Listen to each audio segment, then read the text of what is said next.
రేవంత్ ఇష్యూలో బయటకొచ్చిన audio టేపుల్లో audio చంద్రబాబువి కాదంటున్నారు పరకాల ప్రభాకర్. ఆయన ఏమంటున్నారో ఒకసారి చూద్దాం. తీరు ఇదేనా? ప్రవర్తించేటటువంటి తీరు ఇదేనా? ఉన్నటువంటి ముఖ్యమంత్రి పట్ల ఇక్కడ ఉన్నటువంటి తెలంగాణ ప్రభుత్వం వ్యవహరించేటటువంటి తీరు ఇదేనా? ప్రవర్తించేటటువంటి తీరు ఇదేనా? ఆంధ్రప్రదేశ్ రాష్ట్ర విభజన చట్టంలో సెక్షన్ 8 8వ సెక్షన్ ప్రకారం గవర్నర్ గారు ఇక్కడ ఉన్నటువంటి శాంతి భద్రతలు, ప్రజల యొక్క స్వేచ్ఛ, ప్రజల యొక్క ఆస్తులు, ముఖ్యమైనటువంటి వైటల్ ఇన్స్టలేషన్స్ వీటన్నిటికీ వారు బాధ్యులు. వారు బాధ్యత తీసుకున్నప్పుడు, వారు ఆధ్వర్యంలో దీన్ని నడపనప్పుడు రెండు రాష్ట్ర ప్రభుత్వాలకి, ఆంధ్రప్రదేశ్ రాష్ట్ర ప్రభుత్వానికి, తెలంగాణ రాష్ట్ర ప్రభుత్వానికి, ఆంధ్రప్రదేశ్ రాష్ట్ర ముఖ్యమంత్రికి, తెలంగాణ రాష్ట్ర ముఖ్యమంత్రికి ఇద్దరికీ కూడా సరిసమానమైనటువంటి హక్కులు ఉంటాయి. మేము ఇక్కడ ఉన్నప్పుడు, ఉమ్మడి రాజధానిలో ఉన్నప్పుడు తెలంగాణ ప్రభుత్వం మా రాష్ట్ర ముఖ్యమంత్రి పట్ల వారు వ్యవహరించినటువంటి తీరు మేము ఖండిస్తున్నాం, తీవ్రంగా ఖండిస్తున్నాం. అంటే దీనికి ఏ రకమైనటువంటి రాజ్యాంగపరమైనటువంటి, చట్టపరమైనటువంటి, న్యాయపరమైనటువంటి, రాజకీయపరమైనటువంటి అన్ని చర్యలు ఆంధ్రప్రదేశ్ రాష్ట్ర ప్రభుత్వం తీసుకుంటుంది.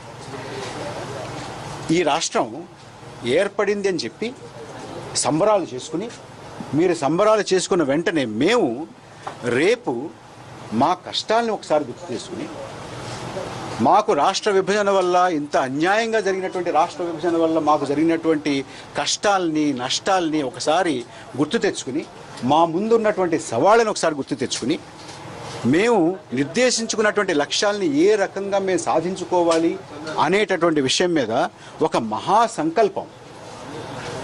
మహాసంకల్పం అనేటువంటి ఒక పెద్ద బహిరంగ సభని మా రాష్ట్ర ముఖ్యమంత్రి గారు, మా రాష్ట్ర మంత్రిమండలి ఎక్కడ ప్రమాణ స్వీకారం చేశారో అదే చోట రేపు మేము సభ పెట్టుకుంటూ ఉంటే, ఆ సభని పాడి చేయడానికి, మా స్ఫూర్తిని దెబ్బతీయడానికి, మా ప్రజల్ని అయోమయంలోకి నెట్టడానికి, వారి యొక్క మనోస్థైర్యాన్ని దెబ్బతీయడానికి, తగ్గించడానికి ఈ రకమైనటువంటి కుట్రలు జరుగుతున్నాయి. వీటిని మేము సహించేది లేదు. ఇంతేకాకుండా కొంత ప్రచారం కూడా మొదలుపెట్టారు. మేము రేపు మా సభని ఆపేసుకున్నామని, వాయిదా వేసుకున్నామని, రద్దు చేసుకున్నామని అనేటువంటి మాటలు కూడా పుకార్లుగా వీరు సర్క్యులేషన్లో తీసుకొస్తున్నారు. నేను ఒకటే మాట చెప్పదలుచుకున్నాం. ఆంధ్రప్రదేశ్ రాష్ట్ర ప్రభుత్వం రేపు తలపెట్టినటువంటి మహాసంకల్పం బహిరంగ సభ జరుగుతుంది. రెట్టించిన ఉత్సాహంతో జరుగుతుంది. ఆ సంకల్పం మరింత దృఢమవుతుంది. మా రాష్ట్రాన్ని అభివృద్ధి చేసుకోవడానికి మేము తలపెట్టినటువంటి దీన్ని మేము ఆపే ప్రసక్తే లేదు. మా శ్రేణులందరి కూడా, రాష్ట్రంలో ఉన్నటువంటి అందరూ ప్రజానీకం కూడా ఉత్సాహంగా ఈ సభకి తరలి రావాలి. వచ్చి ఈ సభని బాగా జయప్రదం చేయాలి.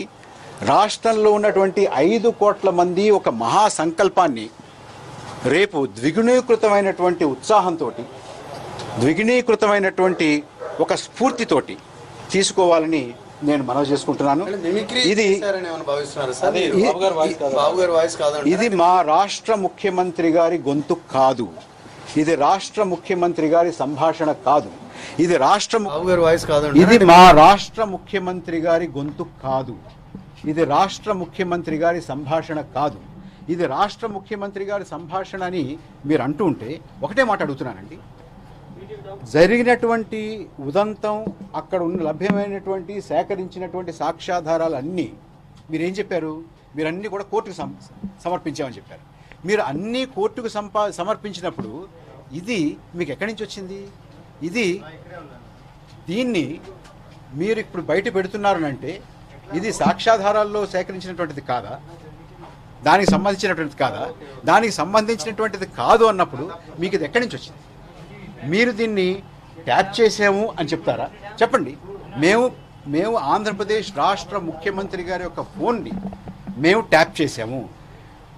ఉమ్మడి రాజధానిలో ఉన్నటువంటి, రాష్ట్ర విభజన తర్వాత ఉమ్మడి రాజధానిలో ఉన్నటువంటి మీ సాటి ముఖ్యమంత్రి, సాటి ప్రభుత్వం, వారి ఫోన్లు, ఉన్నతాధికారుల ఫోన్లు మేము 2-3 రోజుల నుంచి పత్రికల్లో కథనాలు చూస్తున్నాం. సాక్షాత్తు తెలంగాణ హోంమంత్రి గారు మా దగ్గర టేపులు ఉన్నాయని చెప్తున్నారు. మేము ఒకటే అడుగుతున్నాం, వారిని అడుగుతున్నాం, ఏసీబీ డైరెక్టర్ జనరల్ గారిని అడుగుతున్నాం, మీకు టేపులు ఎక్కడి నుంచి వచ్చాయి? ట్యాప్ చేశారా? ఫోను ట్యాపింగ్కి పాల్పడ్డారా? చెప్పనండి. వచ్చి మేము ఆంధ్రప్రదేశ్ రాష్ట్ర ముఖ్యమంత్రి గారి ఫోన్ను ట్యాప్ చేశాము, ఆంధ్రప్రదేశ్ రాష్ట్ర ముఖ్యమంత్రి గారికి సన్నిహితులుగా ఉండేటటువంటి వారు అందరి ఫోన్లు మేము ట్యాప్ చేశాము అని చెప్పమనండి. లేదు, మీరు ముఖ్యమంత్రి గారు అక్కడక్కడ మాట్లాడినటువంటి మాటలన్నింటినీ మీకున్నటువంటి ఈ సౌండ్ సిస్టము, మీకున్నటువంటి టెక్నాలజీ ద్వారా వాటన్నిటినీ కూడా గుదిగుచ్చి మీకు కావలసిన రీతిలో మీరు ఎలా చెప్తే వారిని అభాసుపాలు చేయొచ్చు, ఎటువంటి మాటలు వారి నోటి కింద పలికించినట్టుగా చూపిస్తే వారిని అభాసుపాలు చేయొచ్చు, అప్రతిష్ట పాలు చేయొచ్చు, మా రాష్ట్రాన్ని, మా రాష్ట్ర ప్రభుత్వాన్ని, మా రాష్ట్ర ప్రజానీకాన్ని అవమానించడానికి, మమ్మల్ని, మా మనోస్థైర్యాన్ని దెబ్బతీయడానికి మీరు ఏ రకంగా చేస్తే బాగుంటుందని అనుకున్నారో ఆ రకంగా చేసి ముందుకు తీసుకొచ్చారా? హోంమంత్రి గారు, తెలంగాణ రాష్ట్ర ప్రభుత్వ హోంమంత్రి, తెలంగాణ రాష్ట్ర ప్రభుత్వ ముఖ్యమంత్రి, తెలంగాణ రాష్ట్ర ప్రభుత్వ ఏసీబీ డీజీ, ఆంధ్రప్రదేశ్ రాష్ట్ర ప్రజానీకానికి ఇవాళ సమాధానం చెప్పాల్సినటువంటి అవసరం ఉంది. సరే, ఇప్పుడు అది వాయిసే బాబు గారిది కాదు, సంభాషణ అనేది కాదని మీరే అన్నారు. మళ్ళీ ఆయన అక్కడక్కడ మాట్లాడిన సంభాషణలు తెచ్చి పెట్టారని మీరే అంటున్నారు. అడుగుతున్నామండి. మీరు అబద్ధం చేస్తున్నారు. అది మా ముఖ్యమంత్రి గారి సంభాషణ కాదు, వారు మాట్లాడినటువంటి మాటలు కావు. మీకు ఎక్కడి నుంచి వచ్చింది? ఎక్కడి నుంచి చెప్పండి మాకు. మేము పలానా చోట నుంచి ఈ సంభాషణ తీసుకున్నామని చెప్పండి. సార్, 2 నిమిషాలు.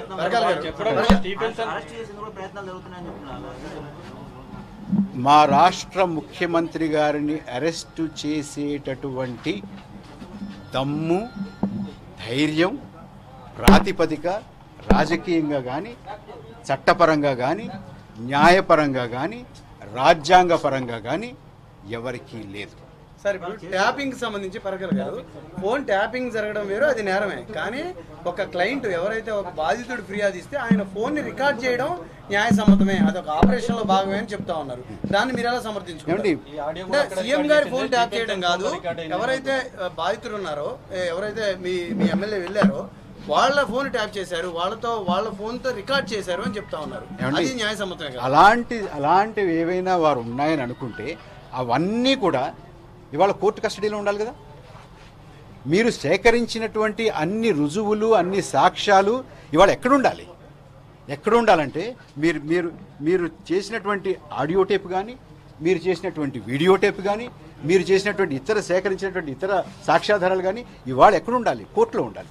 కోర్టులో లేకుండా మీరు బయట ఉన్నది అని అంటే అసలు అదే నేరం. అంటే సాక్ష్యాలను మీరు ట్యాంపర్ చేస్తున్నారు, రుజువుల్ని మీరు తారుమారు చేయడానికి, బురద జల్లడానికి ప్రయత్నం చేస్తున్నారంటే తేటతెల్లం అయిపోయింది. ఇది ఒక కుట్ర. తెలంగాణ రాష్ట్ర సమితి కార్యాలయంలో నడుపుతున్నటువంటి ఒక టెలివిజన్ ఛానల్, టీ ఛానల్ మొట్టమొదట బయటపెట్టిన తర్వాత వాళ్ళు నలుగురికి ఇచ్చారు. ఇచ్చిన తర్వాత వాళ్ళందరూ అది వేయడం మొదలుపెట్టారు. ఇది ఎందుకు చేస్తున్నారు? ఇది కేవలం మా రాష్ట్ర ముఖ్యమంత్రిని అప్రతిష్ట పాలు చేయడానికి చేస్తున్నారు. కానీ ఏదైనా కూడా నేను ఎందుకు చెప్పానండి, మీరు వినలేదు. ఏదైనా కూడా ఇవాళ మీరు ఒక ఉదంతం జరిగింది అని అంటున్నారు కదా, ఆ ఉదంతం జరిగిన తర్వాత దానికి సంబంధించిన అన్ని సాక్ష్యాధారాలు A to Z ఎక్కడ ఉండాలి? కోర్టులో ఉండాలి. కోర్టులో లేకుండా ఇవాళ బయటికి ఎందుకు వచ్చింది? బయటకు వచ్చిందంటే అది దానికి సంబంధించినటువంటి సాక్ష్యాధారాలు కాదు కదా, మీరు కావాలని కల్పించినటువంటి, పుట్టించినటువంటి, బుదిగుచ్చినటువంటి మాటలే కదా ఇవి. దీన్ని ఆంధ్రప్రదేశ్ రాష్ట్ర ప్రభుత్వం తేలిగ్గా తీసుకోవడం లేదు. ఆంధ్రప్రదేశ్ రాష్ట్ర ప్రభుత్వం ఈ ఉదంతం యొక్క అంతు చూస్తుంది. ఇది న్యాయపరంగా, చట్టపరంగా, రాజ్యాంగపరంగా, రాజకీయంగా దీన్ని మేము ఫైట్ చేస్తాం. మేము దీనిని ఊరుకునేటటువంటి ప్రశ్నే లేదు. ఇది రెండు రాష్ట్రాల మధ్య ఉన్నటువంటి సంబంధాలని పూర్తిగా దెబ్బతీసేటటువంటి, అంటే ఒక పార్టీ ఎమ్మెల్యే బాధ్యుడిగా ఉన్న అంశాన్ని రాష్ట్రాల మధ్య సంబంధంగా ఎలా చెప్తున్నారు మీరు? ఏమండి, ఇవాళ రాష్ట్ర ప్రభుత్వం నడుపుతున్నటువంటి మా ముఖ్యమంత్రి గారి మీద తెలంగాణ రాష్ట్ర సమితి అధికార పక్షమైనటువంటి తెలంగాణ రాష్ట్ర సమితి పార్టీ ప్రధాన కార్యాలయంలో నడుపుతున్నటువంటి ఒక ఛానల్ ఇది బయటపెట్టి, ఇది తీసుకొచ్చి సాయంత్రం నుంచి దీన్ని వేస్తూ అప్రతిష్ట పాలు చేయడానికి ప్రయత్నం చేయడం లేదా? ఇది రాష్ట్ర ముఖ్యమంత్రి గారు చేసినటువంటి పని కాదా? తెలంగాణ రాష్ట్ర ముఖ్యమంత్రి చేసినటువంటి పని కాదా? తెలంగాణ రాష్ట్ర ముఖ్యమంత్రి గారిని వచ్చి చెప్పమనండి, నాకు సంబంధం లేదని చెప్పమనండి. లేదు లేదు మేము మేము మేము దీన్ని మేము దీన్ని తీసుకొచ్చామని చెప్పమనండి. ఎలా తీసుకొచ్చామో, ఎక్కడి నుంచి తీసుకొచ్చామో, దీనికి సోర్స్ ఏమిటో చెప్పమనండి. మీ ఇమీడియట్ యాక్షన్ ఏంటి సార్? గవర్నమెంట్ నుంచి మీ ఇమీడియట్ యాక్షన్ ఏమి ఉండబోతోంది? ఇప్పుడు ఇది పెద్ద ఇష్యూ కదా, మీ ఇమీడియట్ గా మీరు ఎలా రియాక్ట్ అవుతారు? ఏమన్నారండి? ఏమంటే మేము దీన్ని ఇందాకే చెప్పాను మీకు. దీన్ని న్యాయపరంగా, చట్టపరంగా, రాజ్యాంగపరంగా, అంటే ఆంధ్రప్రదేశ్ రాష్ట్ర పునర్విభజన చట్టం 2014 ప్రకారం ఉన్నటువంటి సెక్షన్ 8 రాజ్యాంగపరంగా, చట్టపరంగా, న్యాయపరంగా, రాజ్యాంగపరంగా, చివరికి రాజకీయ పరంగా కూడా మేము దీని మీద పోరాటం చేయడానికి సిద్ధంగా ఉన్నాము. దీని మీద చర్యలు తీసుకోవడానికి సిద్ధంగా ఉన్నాము. దీనిని తేలికగా వదిలిపెట్టము. దీని వెనకాల, ఈ కుట్ర వెనకాల ఎవరున్నారు కనుక్కుని వారిని జైలుకి ఈడ్చే వరకు, వారిని శిక్షించే వరకు మేము ఊరుకునేటువంటి పరిస్థితి లేదు.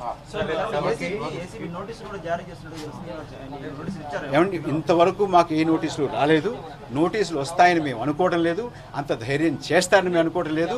ఇందులో ఉన్నటువంటిది ఏది లేదు. అది ఇప్పటికే వారి స్పృహ లేకపోతే కేవలం బురద జల్లడానికి రేపొద్దున మేము తలపెట్టినటువంటి మహాసంకల్పం బహిరంగ సభని, అంత పెద్ద ఎత్తున జరుగుతున్నటువంటి సభని భగ్నం చేయడానికి ఇవాళ మీరు సంబరాలు చేసుకుని, మీ ముఖ్యమంత్రి సంబరాలు చేసుకుని మీరు దాని మీదకి వెళ్ళేటటువంటి ప్రయత్నం చేస్తే మాత్రం ఇది ప్రజానీకం, ప్రజాస్వామ్యయుతంగా, ప్రజాస్వామ్య స్ఫూర్తితోటి ఉండేటటువంటి ప్రజానీకం మిమ్మల్ని క్షమించరు. సార్, మరొక ప్రశ్న. ఒక ప్రభుత్వం, ఒక ముఖ్యమంత్రి, పక్క రాష్ట్ర ముఖ్యమంత్రి మీద ఆధారం లేకుండా ఇంత ధైర్యం చేస్తుందా? ఇటువంటి చర్యలకు పాల్పడే అంత ధైర్యం చేస్తుందా? మీరంతా చూస్తామని అంటే మీ ప్రభుత్వంలో చర్చించుకొని చెప్తున్న మాట చాలా చాలా నీచమైనటువంటి పని. వీడియోలో కూడా రేవంత్ రెడ్డి డైరెక్ట్ ఇది చాలా మాట్లాడిస్తానన్నారు. ఇప్పుడు కూడా ఇది చాలా నీచమైన పని. ఇది చాలా క్షుద్రమైనటువంటి పని. ఇది చాలా కుట్రపూరితమైనటువంటి పని. దీన్ని మామూలుగా సభ్యతా సంస్కారం ఉన్నటువంటి రాజకీయవేత్తలు కానీ, రాజకీయ నాయకులు కానీ, ప్రభుత్వాలు కానీ, ప్రభుత్వాన్ని నడిపేటటువంటి వారు కానీ చేసేటటువంటి పని కాదు. ఇంత దారుణమైనటువంటి నీచమైనటువంటి పనికి ఒడగొట్టినటువంటి వారు ఎప్పటికైనా మూల్యం చెల్లించక తప్పదు. సార్, ఇది మీ ప్రభుత్వం యొక్క ఛాలెంజా? అంత చూస్తాం, ఇది ఛాలెంజ్ కాదండి. చాలా చాలా చాలా నమ్రతగా ఇటువంటి విషయాన్ని మా మీద చల్లడానికి, బురద చల్లడానికి ప్రయత్నించినటువంటి వారిని మేము దీన్ని చివరి వరకు దీన్ని తీసుకెళ్ళి దీన్ని లీగల్గా, అంటే న్యాయపరంగా, చట్టపరంగా, రాజ్యాంగపరంగా, రాజకీయంగా కూడా దీన్ని అంతు చూస్తాం, దీన్ని పోరాడతాం. ఏపీలో జరిగే సంకల్ప యాత్రను భగ్నం చేయడానికి తెలంగాణ ప్రభుత్వం అంత అదిగా ప్రవర్తిస్తున్నమాట. మరి దీన్ని ఎలా అర్థం చేసుకుంటారు? దీన్ని ఎలా మీరు సంబరాలు చేసుకునేవాడు. తెలంగాణ ప్రభుత్వ అధినేతలు, మంత్రులు, ముఖ్యమంత్రి సంబరాలు చేసుకుని రేపు మా కష్టాలను తలుచుకుని, మాకు జరిగినటువంటి నష్టాన్ని తలుచుకుని, మా ముందున్నటువంటి సవాళ్ళను ఒకసారి తలుచుకుని, మేము ఏ లక్ష్యంతో పనిచేయాలి, ఎక్కడికి వెళ్ళాలి, మా గమ్యం ఏమిటి అనే దాని మీద మొత్తం రాష్ట్ర ప్రజలంతా కదిలి వచ్చేటటువంటి ఒక మహాసభని, ఒక మహాసంకల్పాన్ని మేము చెప్పుకోవడానికి ఒక సభ పెట్టుకుంటే, ఆ సభ ముందు 2 రోజుల నుంచి వార్తలు వస్తున్నాయి కదా, 2 రోజుల నుంచి మేము చూస్తున్నాం పత్రికల్లో. ఆ సభ సరిగా జరగకుండా ఆంధ్రప్రదేశ్ రాష్ట్ర ప్రజల యొక్క మనోధైర్యాన్ని దెబ్బతీయడానికి, ఆంధ్రప్రదేశ్ రాష్ట్ర ముఖ్యమంత్రి మీద ఏదో బురద జల్లి ఏదో రకంగా దీన్ని పాడు చేయాలనేటువంటి కుట్ర జరుగుతోందనేటువంటి వార్తలు మేము చూస్తున్నాం. ఆ వార్తలు వచ్చిన నేపథ్యంలో ఇవాళ ఇటువంటి పని జరగడం, ఇంత నీచమైనటువంటి, ఇంత క్షుద్రమైనటువంటి పని జరగడం మేము నిజంగా ఇది ఎంత జుగుప్సాకరమైనటువంటిదో మేము అర్థం చేసుకుంటాం. పరకాల గారు, కేంద్రానికి ఫిర్యాదు చేశారా? ఫోన్ ట్యాపింగ్ సంబంధించి తెలంగాణ ప్రభుత్వంపై కేసు పెట్టబోతున్నారా? ఇష్యూ చాలా సీరియస్గా ఉందని మీరే చెప్తున్నారు కదా, మీ రియాక్షన్ ఎలా ఉండబోతుంది? దీన్ని చాలా తీవ్రంగా పరిగణిస్తున్నాం. నేను మళ్ళీ చెప్తున్నాను, చాలా తీవ్రంగా పరిగణిస్తున్నాం. మీ ప్రభుత్వంలో ప్రాథమికంగా ఎటువంటి చర్చ జరిగింది? మేము అన్ని విషయాలని కూలంకషంగా చర్చిస్తున్నాం. నేను ఇందాక చెప్పినట్టుగా దీన్ని న్యాయపరంగా, చట్టపరంగా, రాజ్యాంగపరంగా, రాజకీయంగా దీనిని మేము అన్ని పూర్తిగా దీని లోతుల్లోకి వెళ్ళి మేము దీని మీద పోరాటం చేస్తాము. ఎవరిని కూడా ఉపేక్షించేది లేదు. ఇది ముఖ్యమంత్రి కావచ్చు, మంత్రులు కావచ్చు, అధికారులు కావచ్చు, ఏసీబీలు కావచ్చు, ఎవరైనా కావచ్చు. ఇటువంటి కుట్రలు పాల్పడినటువంటి వారిని ఆంధ్రప్రదేశ్ రాష్ట్రం ఉపేక్షించదు. కానీ పరకాల గారు మీరు ఒక విషయం గట్టిగా చెప్పలేకపోతున్నారు. మీ రియాక్షన్ విషయంలో మీ ఆవేదన అంతా కరెక్టే, మీరు చాలా సీరియస్ ఇష్యూ అని చెప్తున్నారు. తెలంగాణ ప్రభుత్వంపై కేసు పెట్టబోతున్నారా? మీ యాక్షన్ ఎలా ఉండబోతుంది? ఇప్పటివరకు జరిగిన చర్చలో ఎటువంటి అభిప్రాయాన్ని ముఖ్యమంత్రి కానీ ప్రభుత్వ పెద్దలు కానీ వ్యక్తం చేశారు? తెలంగాణ ప్రభుత్వం కూడా ఈ విషయాన్ని వదిలిపెట్టం, ఖచ్చితంగా చర్యలపై ముందుకెళ్తాం అంటున్నారు.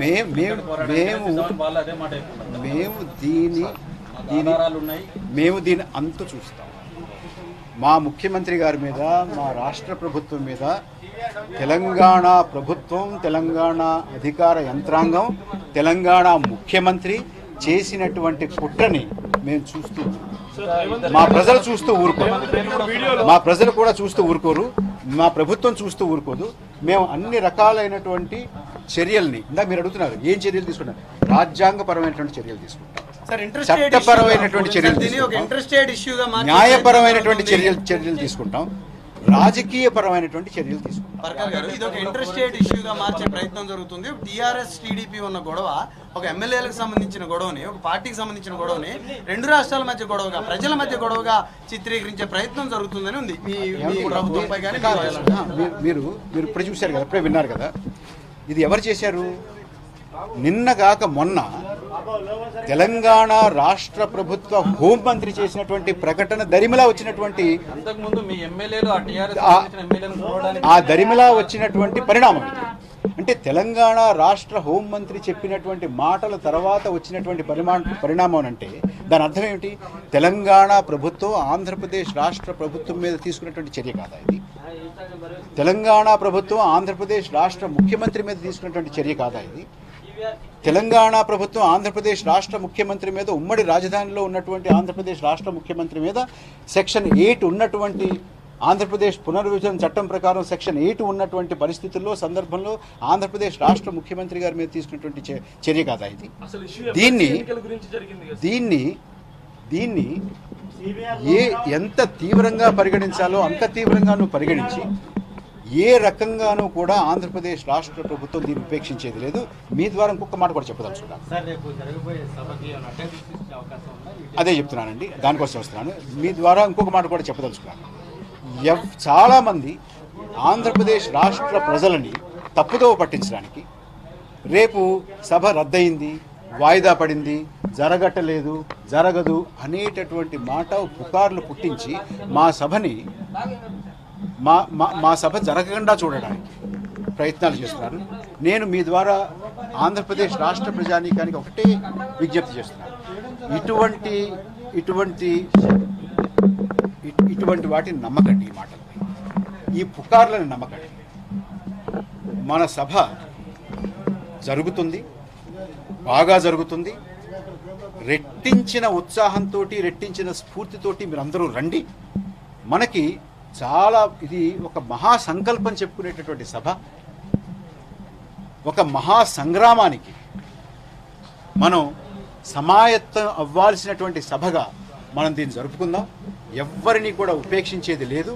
మన మీద కత్తి దూసినటువంటి వారిని, మనల్ని అప్రతిష్ట పాలు చేయడానికి ప్రయత్నిస్తున్నటువంటి వారిని, మన మనోధైర్యాన్ని దెబ్బతీయడానికి ప్రయత్నం చేస్తున్నటువంటి వారిని ఎవరిని కూడా మనం ఉపేక్షించొద్దు. ఉమ్మడి రాజధానిలో ఆంధ్రప్రదేశ్ రాష్ట్ర ముఖ్యమంత్రి, ఆంధ్రప్రదేశ్ రాష్ట్ర ప్రభుత్వం యొక్క హక్కు ఏమిటి, మాకున్నటువంటి వెసులుబాటు ఏమిటి, గవర్నర్ గారి పాత్ర ఏమిటి, సెక్షన్ 8 అమలు చేయడానికి మీరు ఏం చేయబోతున్నారు అనేటటువంటి విషయాలను కూడా మనం ఆలోచించుకోవాలి.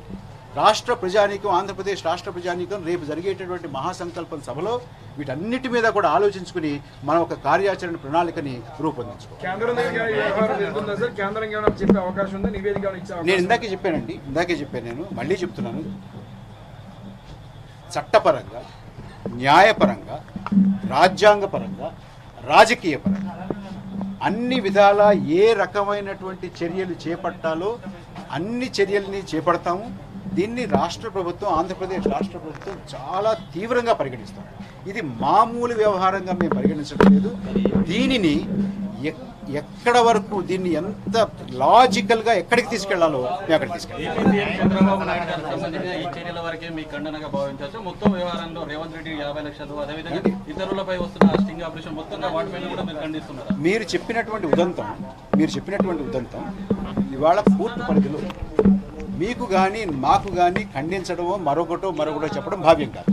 ఇవాళ మీరు తీసుకొచ్చినటువంటి ఈ ఉదంతం మీద మేము రాష్ట్ర ప్రభుత్వం తరఫున ఇది చాలా తీవ్రంగా పరిగణిస్తున్నామని చెప్పడానికి, మేము చేస్తున్నటువంటి ఆలోచన మీకు చెప్పడానికి నేను ఇక్కడికి వచ్చాను. మీరు చెప్పినట్టు ఉదంతం కోర్టులో ఉంది, కోర్టులో తీరుతుంది. ఏమండి, ఏమిటి ఆధారాలతో వస్తుందండి? ఎలాంటి ఆధారాలతో అంటే అసలు అక్కడ ఏమీ జరగకుండా, సంభాషణే లేకుండా, సంభాషణే కాదు కదా ఇది, ముఖ్యమంత్రి గారి సంభాషణ కాదు, సంభాషణే కాదు. మీరు చెప్పండి, ఎక్కడి నుంచి వచ్చింది మీకు చెప్పండి. మీరు సేకరించినటువంటి రుజువులు, సాక్ష్యాలు అన్నీ కోర్టు దగ్గర ఉన్నాయి అని అనుకుంటే కనుక ఉండాలి కదా, న్యాయబద్ధంగా, చట్టపరంగా ఎక్కడ ఉండాలి? అవన్నీ కోర్టులో ఉండాలి. కోర్టులో లేకుండా మీరు ఇంకోటి పట్టుకొచ్చారంటే ఎక్కడి నుంచి పట్టుకొచ్చారు మీరు? అది తేలాల్సింది కదా. తెలంగాణ రాష్ట్ర ముఖ్యమంత్రి, తెలంగాణ రాష్ట్ర హోంమంత్రి దీని గురించి చెప్పాలి కదా సమాధానం. దేశానికి చెప్పాలి, ప్రజాస్వామ్య వాదులకి చెప్పాలి, చట్టపరంగా నడుచుకునేటువంటి ప్రతి పౌరుడికి ఈ ప్రభుత్వం, తెలంగాణ ప్రభుత్వం, తెలంగాణ రాష్ట్ర ముఖ్యమంత్రి, తెలంగాణ హోంమంత్రి సమాధానం చెప్పి తీరాల్సింది.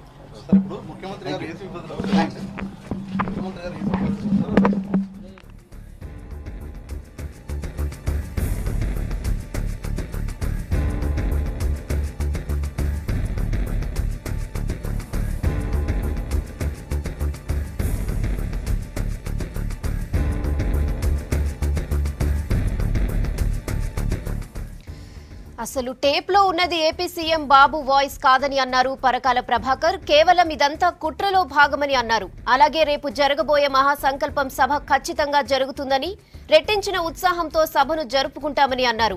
ఇక ఏపీ సీఎం ని అరెస్ట్ చేసే దమ్ము, ధైర్యం ఎవరికీ లేదని అన్నారు పరకాల.